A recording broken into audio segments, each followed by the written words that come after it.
Hey everybody, welcome to Outlier on Air, the podcast where we interview founders, disruptors, and mavens. As always, I'm your host, Everett Gonzalez. On today's episode, we have Dan Purcell, founder of Velocity Webworks and Virgo Development. Dan, welcome to the show. Hey, thanks. Happy to be here. Yeah, it feels like we've had you on before, and we have, which was like episode 100 and something. I mean, it was a little while ago. We had such a great time. You're a personal friend, and you're here in St. George, so we decided to invite you back. Thank you. Plus, you're working on some cool stuff that I want to get into here in just a bit, kind of outside of the norm of what we would normally talk about here on this podcast, but also kind of out of the norm for you in general, right? I mean, Definitely. Tech guy, development guy, that type of stuff, and what we're going to talk about here in just a bit is kind of a little bit out there, which is exciting because I like people pushing the boundaries, not just of career-wise, but personally pushing the boundaries, and that you are definitely doing. So before we get into that, let's talk about where you are. St. George, Utah. St. George, Utah. I'm here with Ever in the same town. And it's a growing town, it's right? a fast-growing town. We've had 5% growth as a city, which is probably record-breaking for the country. One of the fastest-growing development areas. That's right, one of the fastest-growing for sure. Year after year, we're kind of listed as one of the fastest-growing, which is, I think, good and bad, but work-wise, family-wise, what's it like for you? I think it's more good than bad for us. Yeah. There's more opportunities for us.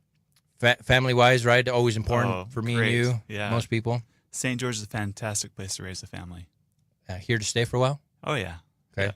Yeah. I know that you've been around a few other places, but yeah, just like me, kind of raised in Southern California. Now I've been here for 11, 12 years.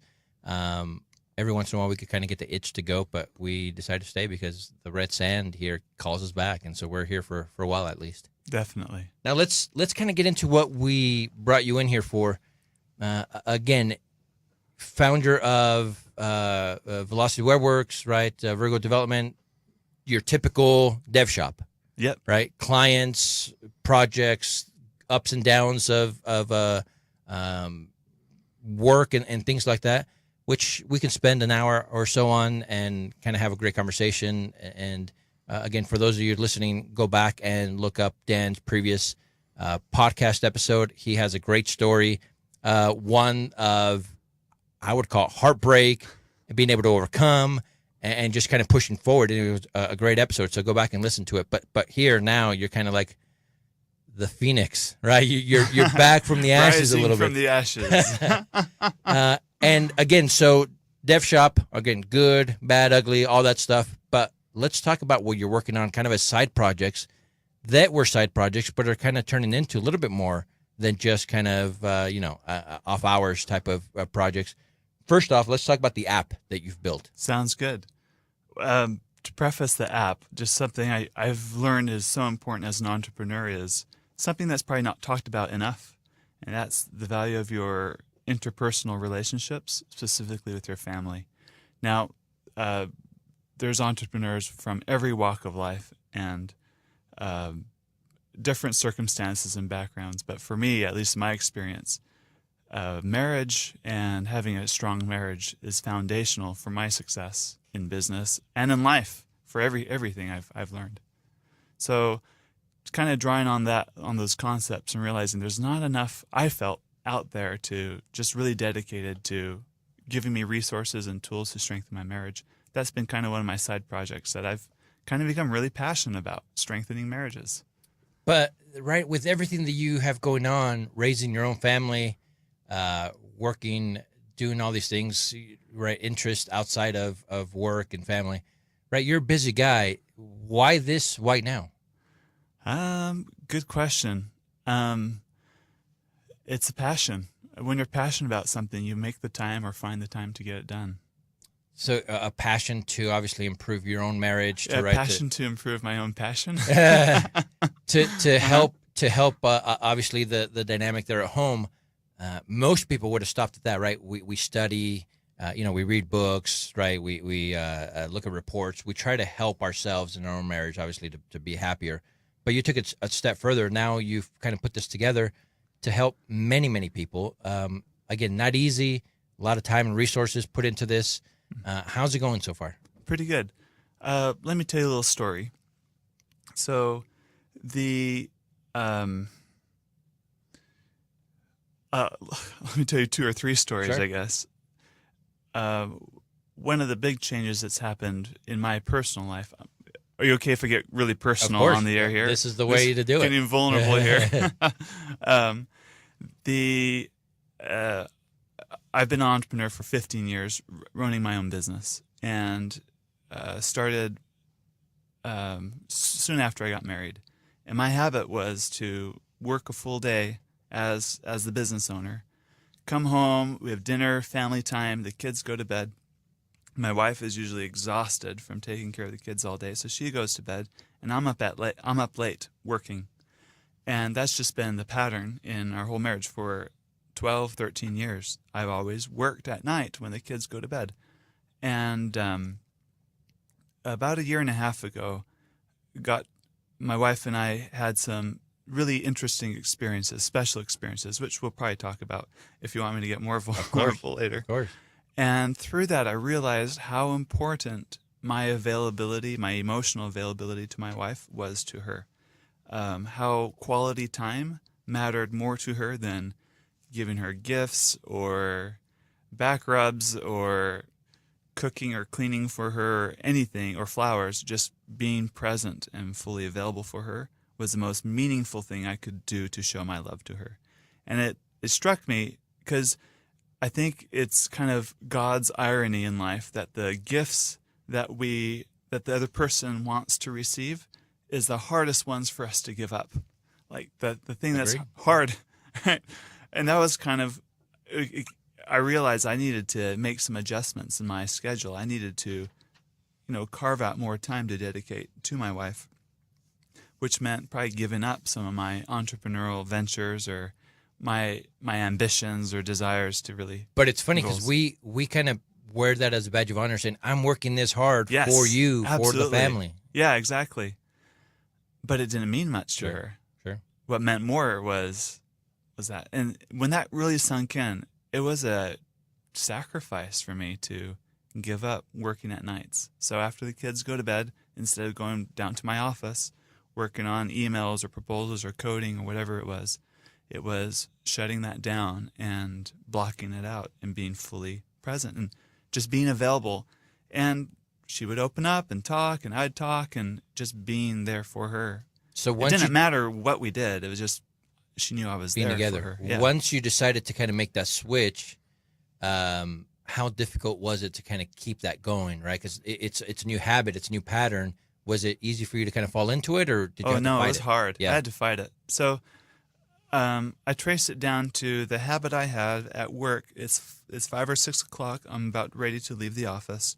I would make either a mental list or write down a list or put it in Trello or somewhere. Things I'm going to get done tonight. Things I didn't get done during the day after the kids are in bed. I've had a little break because I had dinner and some family time. Things I'm going to get done tonight. I'm going to get this proposal done or reply to this email later or whatever. And I would always have that list. So I'm at dinner, I'm eating dinner, talking to my kids, and all I can think about is that list of things I still need to get done. So even at home, I'm not really fully engaged and present with my kids. So the habit I had to change was realizing at the end of my workday at the office not to make that list or make a tomorrow list, not a tonight list. That was hard to do. It's a hard habit to break. And so now, how you doing now? I mean, this was a year and a half ago or so. Yeah. Right. What's it like now? It's now the habit swung the other way. I don't even want to work at Which night is great, anymore. right? Exactly. Business wise, has that affected your business revenue wise, just quality wise? To be frank, it's probably affected my business a little bit. Really? Because in a negative way. Yeah, because I'm not pumping out as many proposals and about maybe responding to people as quickly as I have before. But I weigh that with other things. So in life, we look for returns on our investments. We go to the gym to work out so we can be more fit and have a stronger body. We put money aside here so that we have a better investment. We work harder at our jobs so we can have a better return on our efforts at work. We can see our entrepreneurial success and get a better paycheck or whatever your goals are there.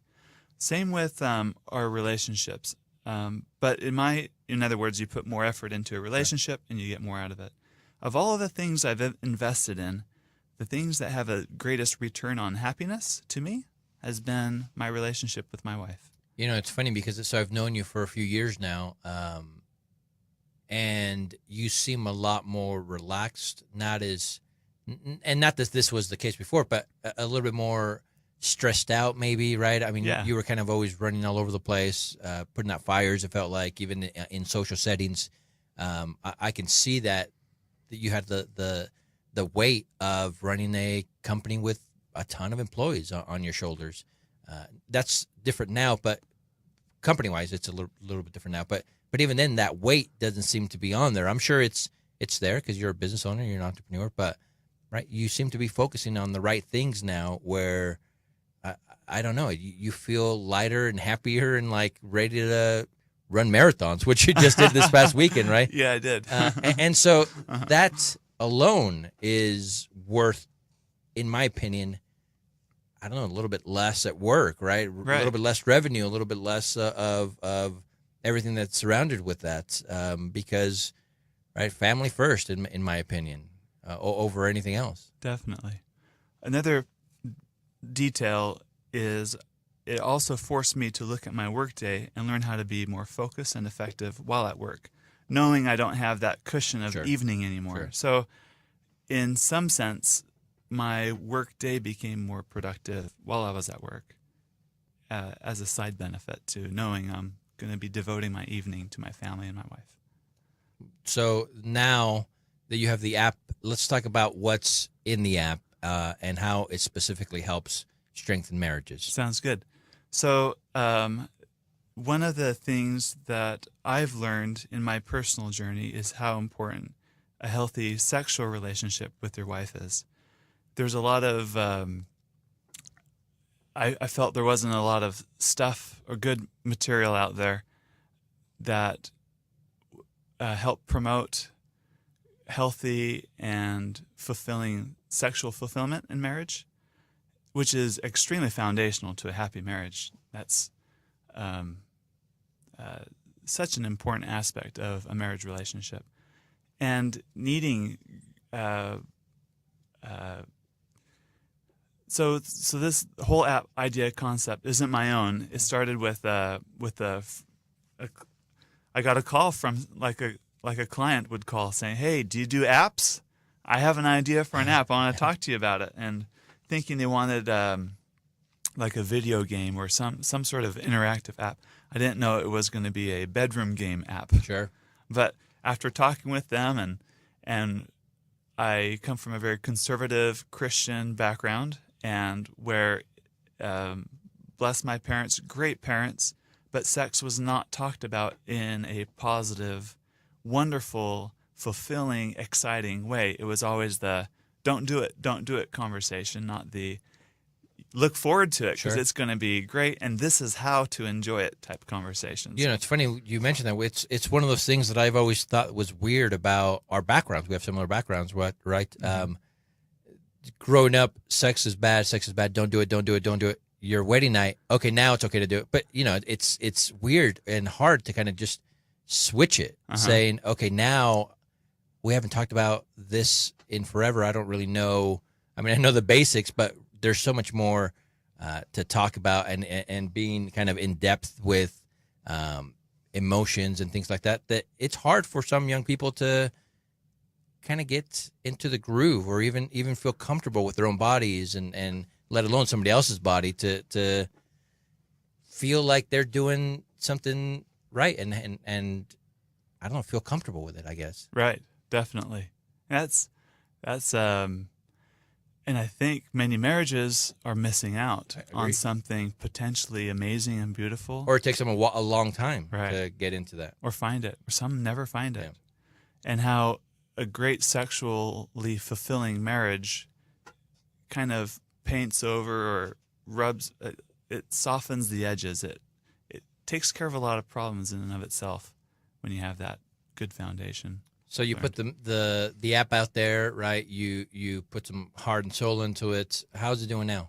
Good. The app is called Ultimate Intimacy. You can download it on both Android and iPhone.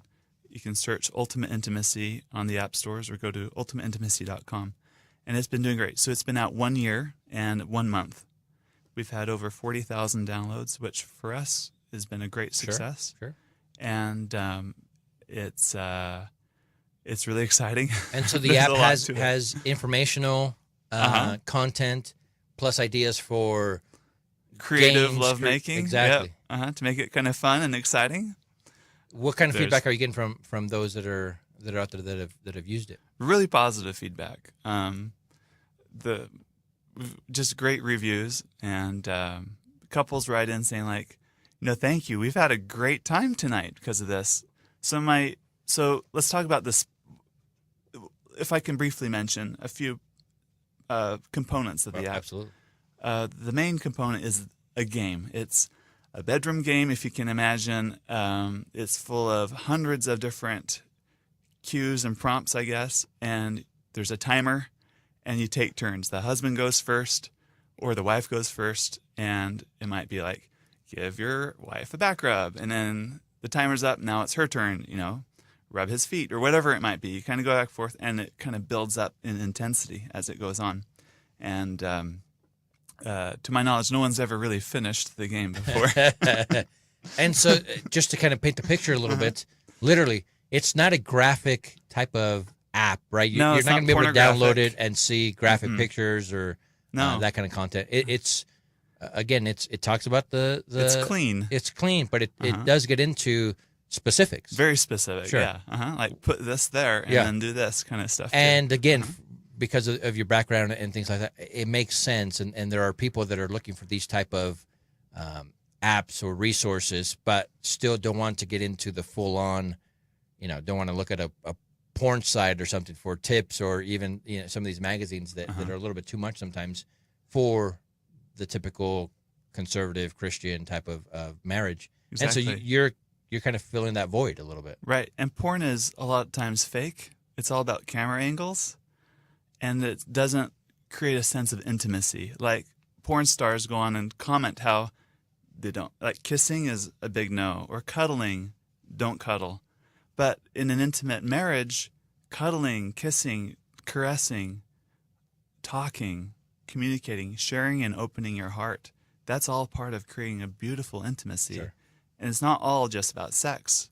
In fact, that's another major important component of the app besides the game, are conversation starters. There's over 200 of them in there on all different kinds of topics. Ever be on a date, maybe with your wife, and it's kind of boring, you run out of things to talk about, and you don't want to bring up kids or schedules, you kind of want to make it a date. Which happens a lot. I've gone on a ton of dates with my wife, and all we do is we end up talking about our kids. And we're, as much as we love them, those are the times when my wife and I are supposed to be connecting, but we're talking about schedules and birthdays coming up and trips and just the ups and downs of parenthood. Right. But it's important to stay away from that. Yep. And so we think some prompts will help. And awesome. This this isn't just our own original idea. It's there's a guy named John Gottman. He's a well-known marriage researcher in Seattle. Anyway, he's pioneered the concept of just having great conversation starts, prompts. Yep. So the app is full of all of them, like what's your ideal date? What were your favorite memories from our honeymoon? What are your goals? What things bother you? Just all sorts of different conversation starters. That, I think, helps build the strong emotional intimacy along with great physical intimacy. So it's helped you. It's helping other marriages. And what I like is that from this, it continued to kind of snowball, right, and get bigger and bigger and bigger and stronger. Definitely. And so now, because of the success of this, you're starting you're hosting a marriage conference. Yeah, let's talk about that. Yeah, it's what's it called? Get Your Marriage On. Get Your Marriage On. Yep. Here in Southern Utah, in St. George, coming up. Yep, November 17, and we hope to make this an annual event. In our area, we have it's a population of about 150,000 in our metro area. We have fantastic conferences here. We have a podcast festival we had this summer. We've got a lot of things for entrepreneurs, a lot of things for home builders. On the more personal marriage, family side, there's Not a lot. There's a conference that goes every other year that's really well attended, called the Utah Coalition Against Pornography and Fight the New Drug. Which is getting a lot of momentum. I mean, Yep. it's big. It's getting bigger. And it's good. They talk about the evils of pornography and how it rips apart families and what you can do to prevent it. So I'm friends with the organizer of that conference. And at lunch one day, I was telling him about Ultimate Intimacy, the app, and my own personal experience and how the relationship with my wife is different than ever before. And kind of as an aside, I mentioned, if I've ever been tempted to look at pornography or to be drawn into that world, that temptation is zero now that I have a great relationship with my wife. And it would be cool at your conference, I mentioned to him, if you had a breakout session or a keynote that talked about how to create a juicy, amazingly fulfilling sexual relationship with your wife or a husband or whatever, you're with your spouse. And he laughed a bit and kind of said, you're right on key, because that's a great way to create a solid foundation in your marriage. But also it's a great deterrent against other things that are addictive, habit-forming, and destructive. But he mentioned that about a quarter of those attending the conference are coming from marriages where there has been some betrayal or problems. So it wouldn't be wise. No, telling that crowd, the solution is just to go home and have more sex. That's right. When they can't even trust their partner is not a healthy advice. So he kind of suggested, well, maybe a separate type of a conference, so that would be good. So that was kind of a cool idea. I kind of put it in the back of my head, but I didn't think it would be me to put on such a thing. Yeah, right. Again, your background is I'm an introverted programmer. Exactly. I'm not the life of a party type. And so not only are you putting yourself out there by talking about something that a lot of people find uncomfortable to uncomfortable, discuss openly, right? So you're doing that. Not only that, but you're putting yourself in the middle of all this by hosting a lot of speakers and attendees. Right. So, but I won't be the MC. But you won't be the MC. But you are still the man of the hour when it comes to this, and you're the one pushing for this. Putting it on, yeah. What background-wise? I mean, putting on an event it's not always easy. It's hard, and long hours. How does this fit in your overall entrepreneurial journey? It fits because I think, for me, I get a lot of fulfillment and joy as an entrepreneur by opportunities that stretch me and make me grow. And I see progress. If I'm working on a project or a venture and progress or growth slows down, I get bored of it. Yeah. And I want to kick it to the curb and leave. And I want to abandon it. So tackling something that I think is underserved, such as a forum to discuss how to have a healthy, strong marriage, which is really underserved, especially in our area, I think would be a fantastic opportunity. And definitely putting on an event is something I'm interested in learning how to do. And I want to be able to say, hey, I've learned how to put on an event that was successful. So that's kind of from an entrepreneur standpoint, what interests me there. And I don't want this episode to sound too salesy by focusing on this, but I mean, I want to focus on this just because I think it's different for you, and that's what I like, right? Again, it's pushing you outside of your comfort zone. But looking at the lineup here, there's some pretty big names in that space. First of all, how did you do it? You being a first-time event coordinator, host, being able to put this on here in Southern Utah, a smaller town. I mean, let's talk about some of the names that are coming, and how were you able to convince them to come all the way out here? Gotcha. So some of them I had developed a relationship because of the app I built. Fantastic. And part of building the app, it wasn't just making the app and putting it on the App Store, it was marketing the app, which also is a story of its own, and being vulnerable and getting really open and raw and real too. But I connected with many people, one of which is a blogger out of Texas. She's has a really strong and loyal following, and she talks about healthy sexuality in marriage.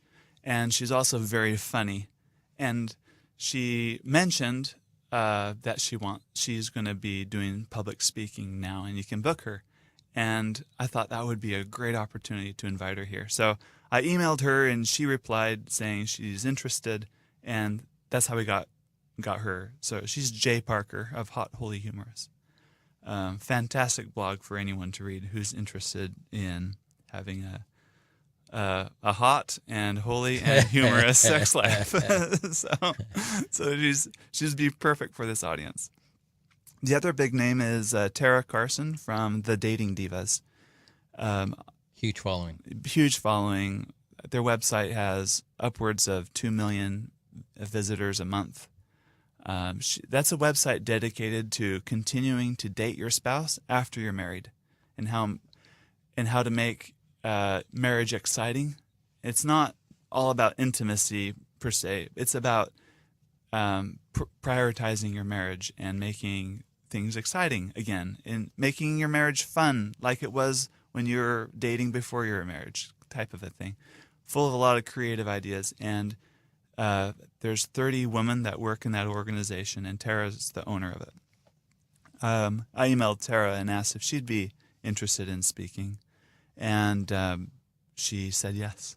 So it felt like I was the nobody in high school that asked the most beautiful girl out to the prom. And to your surprise, and she said yes. Yeah. It was that kind of a feeling when now, she said yes. Let's talk about this, right? So the app, the conference, your day job for the most part, and family. How do you balance all of this? I use a planner.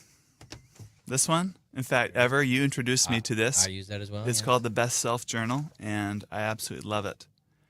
For a tech guy, this is a low-tech approach to planning my day, because it's all paper-driven, and it works really well.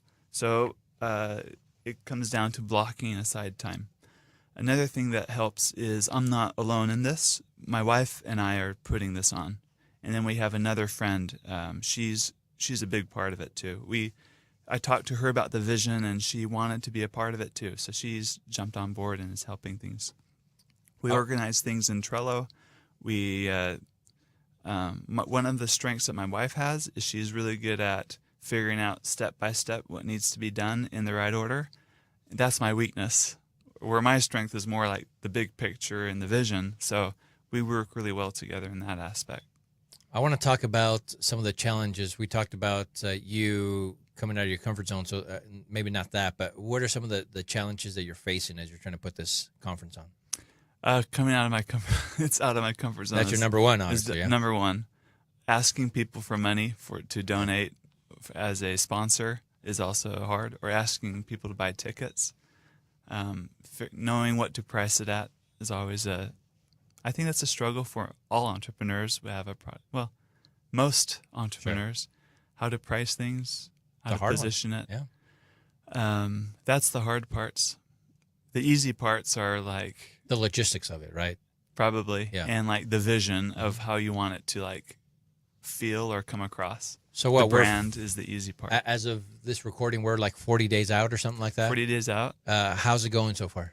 Pretty good. We've already sold many tickets, and we expect to sell more a week or two before the event. We have a early bird pricing in effect now, and that ends 2 weeks before the event. So I expect like the day of the early bird pricing to end, to have a big surge of people buying when they realize they have a deadline. Which is usually what happens, right? We've hosted a ton of events as well, and it's always the last 2 weeks where we get the surge, right? People have this. I'm sure they've seen this. They have it in the back of their mind, but nobody pulls the trigger this far in advance for the most part. So overall, good experience? Yeah. You're hoping to make this a yearly event? Yep. What needs to happen in order for you to pull the trigger again next year? And what needs to happen in order for you to say it's not going to happen again? The number one thing for me would be if people walked away from this event feeling like we've added something to their marriage. We've added some strength to their marriages. They've walked away feeling like they had something actionable they can incorporate today, to whether it be cutting down on the arguing or the squabbling, or realizing one spouse's habits have been affecting the other, and then deciding to make that change that day, or even just like a commitment to invest more in their marriage and prioritize it, or walking away with actionable ideas to make lovemaking more exciting and hot, in the bedroom, or whatever it might be that couple needs. I hope if they can walk away with something, and if I get that feedback, then I'd feel like all this effort was worth it. Because it's one of those things that you might make some money, you might break even, especially in the first few, but it would be worth it for you. You'd still do it. Definitely. What if, what are some of the negatives? What needs to happen in order for you to be like, you know what, once was enough? Ask me after it's over. That's right. Once you have time to process it. Right, exactly. Probably there's going to be a lot of effort that goes into it. Yeah.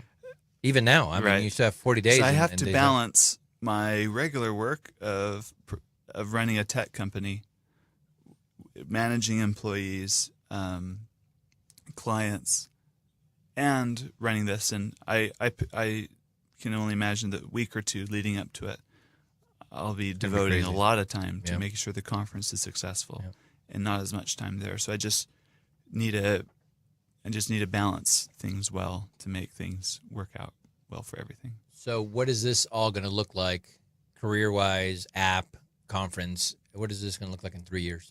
That's really interesting. I've been thinking about that a lot. When I created the app with this other couple that came to my office with their idea, they're a fantastic couple and business partner in ultimate intimacy. It was fun because I didn't know where it would lead. I was going to do this app, and then we're just going to see where it goes. And then it's opened up doors and opportunities that I never thought was possible. And then, which led to this conference. And now we're doing this conference, which we actually don't like the word conference because conferences sound boring and sterile. This is going to be a party. It's going to be, it's really upbeat and fun and engaging.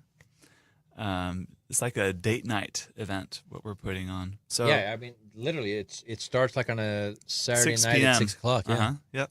So anyway, this event, I hope, will open up more opportunities that I can't even think of now, to other opportunities to strengthen marriages or whatever it might be. I don't know what's ahead. Are you prepared to kind of wind down the dev shop career portion of your life if this starts to take off and then you start to become the, maybe not an expert or anything, but certainly a leading voice in these healthy marriage circles and space? Can you see this becoming more full-time, again, with the app and the events that you're hosting? Would that fulfill you? I'm still a developer at heart. Yeah. I love coding. That's funny. I love the whole tech startup phase, and it's two very different things, right? The coding and then the other side, it's people. Yeah, they're different, and I get a lot of fulfillment out of being a developer and running a development company. So you might, if you interview me again, in the future, my answer might be different then. But right now, there's also a lot of money to be made in the tech business, and I don't see as much money being made. Like, you could go to years of school, 9 years of college, get a PhD, and be a marriage family therapist and still make only $50,000 a year. Sure. Whereas you can drop out of college, start a good tech company, and be making $200,000-$300,000 a year.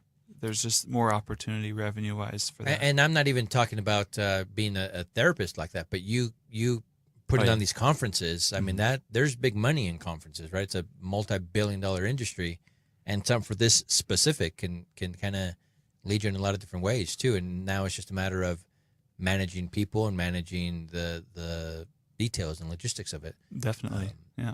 Anyway, that's one of the things that I can kind of see you increasing in the next few years, not only because it's going to be worth your while financially, but it's going to be something that it feels like it's a mission for you now. Yeah. right? It's not just a moneymaker for the most part, which obviously you want it to be, but it feels like you're truly trying to help marriages with the app and this event.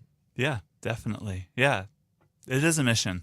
It feels like that. Yeah, and I can see it for sure. Now as we start to wind down, let's talk about the in your mind, right? We talked about what this is going to look like in 3 years. We talked about the ups and downs of entrepreneurship. But if those that are listening that are interested in what you're doing with the app, with the conference, maybe even in your own personal life, just because of they're there, right? They have a career, but then they also have a side project. They want to ask you questions. They want to connect with you. Let's give them a advice that they can, actionable advice they can kind of take tonight and start using, and then we'll get into where they can find you. I highly don't recommend parallel entrepreneurship. That's what I'm doing, and it's bad, so don't do it. It's difficult, right? Advice. Yeah, you hear serial entrepreneurs, but maybe Elon Musk is the only one that comes to mind that has SpaceX and Tesla. That dude's an alien. And I don't know what the deal with him is. So, but then again, he probably works 120-hour weeks, and he says it for sure. And his family life is suffering, and he's gone through 2 divorces. And I'm sure he's got, not to judge others specifically like that. I just see from the outside in, it's don't do what I'm doing with parallel entrepreneurship. It's bad. But then again, you have to play with your interests and your passions. Exactly. And I don't think good entrepreneurs take business approach like diversifying a stock portfolio where you have a mix of low performers and high performers because you don't know which way the market will go. So you kind of want a good beef stew looking, with chunks of different things in there. That's the way stock portfolio theory works. But I don't think business portfolio theory, when it's your own business, should go that way. Yeah, and we've heard it both ways, right? People are like, if you want to be successful, you have to go all in one thing. Put all your eggs in one basket, but there are others, that basket. Yeah, but there are others that are like, diversify in the things that you're working on, your interest, your passions, because it pays off, and you just need to be right once, right? They say. But who cares? Right. Who knows? Exactly. It's worked both ways for a lot of different people, right? And so who's to say that it can't work for you? Right. And so for those that are listening as well, they kind of are in the similar position. It might work for you, it might not, but in my opinion, try it. And anyway, those that want to connect with you, where can they find you online? They can find me at if they're interested in the marriage conference or the app, ultimateintimacy.com is for the app, and getyourmarriageon.com for the conference. If they're interested on the tech side, dan@velocitywebworks.com is the easiest email address to reach me at. I love it. Dan, this has been great. I truly am impressed with your work, not just in web development and the things that you've done in the past, but you kind of taking this leap of faith and this leap of trying something new that, really honestly can still fail, but you're taking it and you're like fighting, and it's great to see because I can see it in your eyes. You're passionate about this, and again, it's a mission for you, and you truly want to help as many people as possible, right? Because you've seen it in your own life, and so that's inspiring, right? Whatever it is, it's inspiring, and so hopefully those that are listening can hear it in his voice and the things that he's done, and as you continue to follow him online, you're going to be able to see this continue to grow and grow and grow. So, Dan, we wish you nothing but the best, and we're looking forward to hearing more from you. Thank you. Thanks for having me on today. Outliers, you can go to outlierhq.com. That's outlierhq.com. First of all, subscribe to our podcast, rate, review it. But there you're going to find other people as exciting as Dan and their patch of projects and the things that they're working on. But there we're going to have links to Dan's websites, the events, his social media accounts. Reach out to him. He's the real deal. He's here in St. George. He's doing amazing things, and he's a true outlier. So, again, we'll talk to you tomorrow.